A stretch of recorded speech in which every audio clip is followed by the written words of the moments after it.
பாருங்க. அடுத்து 2026 குடியாத்தத்தில் அதிமுகவிற்கு யாரும் தடுக்க முடியாது.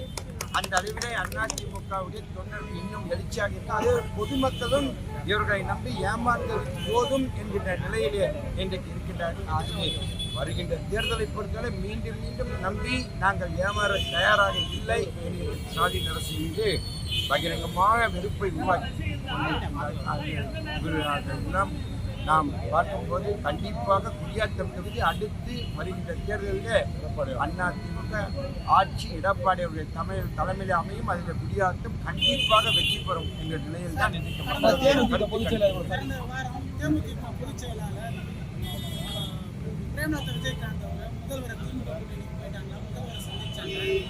கடந்த தேர்தலில் உங்க கூட தான் இருந்தாங்க, அவங்க போயிருக்காங்க. இந்நிலையில நேற்று உங்களை சந்திச்சிருக்காங்க. இல்ல அவங்க போனது இன்னும் நாங்க திமுக போனோம்னு சொல்லிட்டு அவர் எந்தவித இன்னும் அறிவிப்பும் அவங்க அறிவிக்கல.